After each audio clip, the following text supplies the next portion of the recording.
Thank you for joining us. I'm Naiba Reynoso. Ahead, a bedtime story for children you don't want to miss. Plus, a battle-tested veteran saluted for a lifetime of service. But first, a decision by the Downey City Council to not fly the pride flag has generated controversy as other cities across the region celebrate diversity and inclusion of the LGBTQ community. But backed by Supervisor Janice Hahn, the flag was raised at the Office of Education, a county-owned property in Downey, as a sign of solidarity. Here's more. This is really an amazing turnout. And today, as we raise this flag, we are inoculating people against hate. Here we are today in Downey at LA County Office of Education building, where we raised the pride flag. This is a symbol of love and unity and inclusiveness, and we fly the pride flag on every county building. It's particularly important here in Downey because the City Council of Downey voted recently to take down their pride flag and not allow it to be flown anymore at City Hall. We thought it was an opportunity to have an even bigger and better pride flag raising ceremony. Our job as elected officials, the number one thing that people want from us is safety, to feel secure. And that flag meant something to kids across the street at Downey High School and all the city. It meant in Downey, you're safe. I remember when I first came to California back in the 1980s, there were a couple little safe spaces like West Hollywood and Silver Lake, and the thought of being out and open and your true authentic self in the far reaches of the county seemed impossible. But today we're in the city of Downey, a place that maybe 30 years ago seemed a little bit more remote. And we're sending a very strong message to everyone that LA County is home to the LGBTQ plus community. It's a safe place, it's a welcoming place. I just am really proud of LACO for moving forward and making decisions to do something like this. And it's not just about LGBTQ staff, it's about our families, our students, and those people with intersecting identities. There's been so much adversity, there's been so much divisiveness, and to see people come together just to celebrate, feels wonderful to see that. Pride matters everywhere, now more than ever, because we have to be there together for everyone to make sure they know that they're loved. This was a very good day. We had a great turnout, and it's a good day for love. Happy Pride Month! The Homeless Initiative brought together stakeholders from all 88 cities to look back at the progress made since the passage of Measure H and chart a course for the future.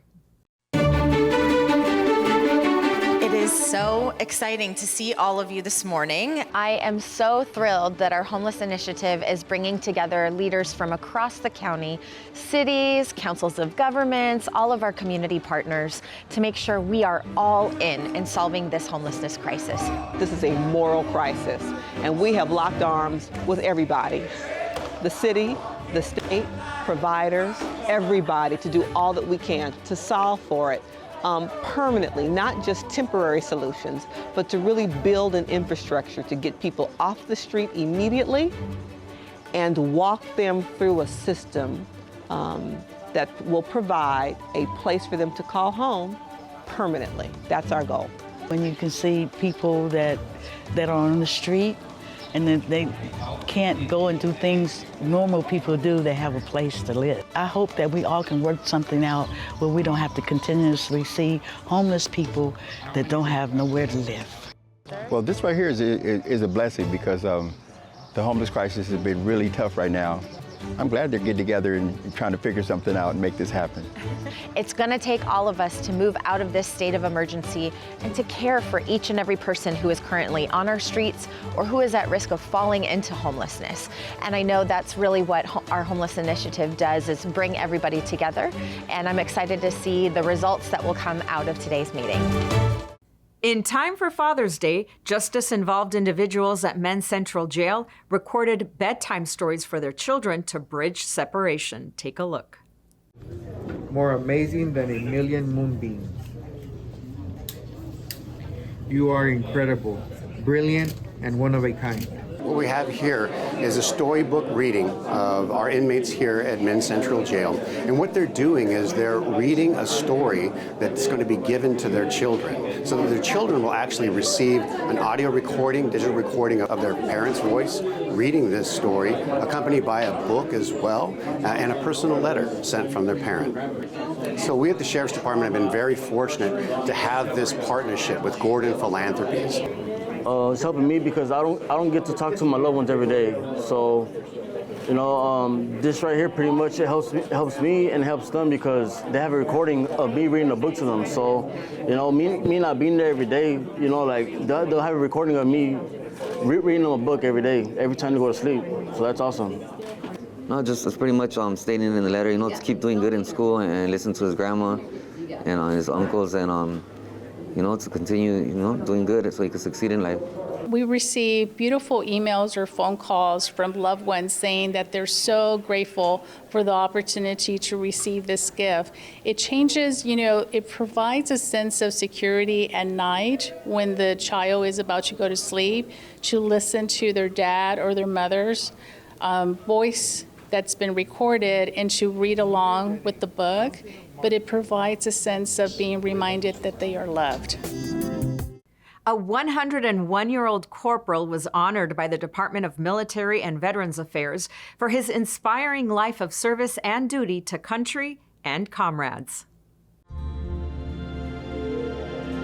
We're in Bob Hope Patriotic Hall right now to honor Corporal Harry Corey, World War II veteran and survivor of the Bataan Death March, as well as twice a POW. Can't think of the one worse than that Bataan Death March and Corregidor.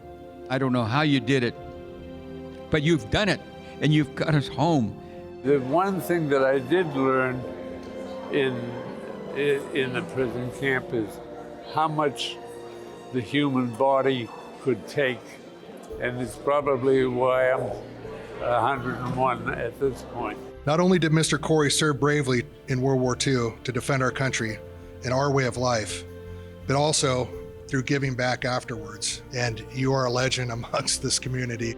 I had made a promise to myself when I was in the death march that if I ever escaped, that I would do all that I could for the government in the VA hospital, taking care of veterans as a patient advocate.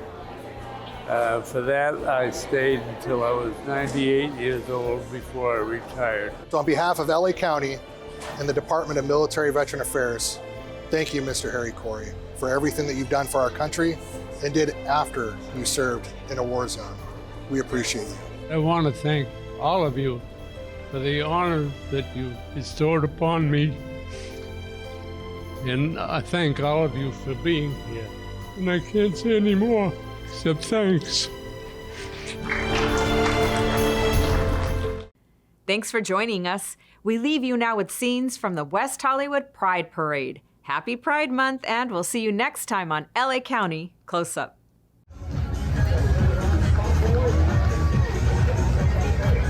We are kicking off Pride Month here in West Hollywood. We are celebrating Pride all month long, but truly we're celebrating Pride 365 days a year. And Los Angeles County is standing in solidarity with our LGBTQ plus community.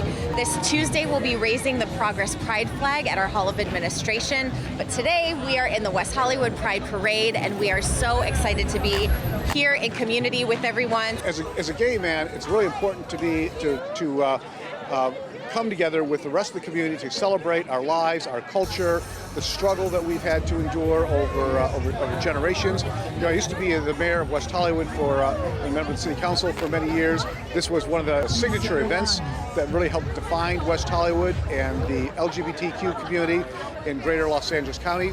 Happy to be here joining Supervisor Lindsay Horvath, and I enjoy coming here because my district is made up of so many LGBTQ plus family members, young, old, in between, pets, everything. And this is one of the best parades that they have on this side of the West Coast. You know, I think it's just showing up for my friends. I have a lot of gay and queer friends in this community, and like I want to show up and show my support, and it's really just a fun event that brings the whole neighborhood and community together, and it's always a fun time.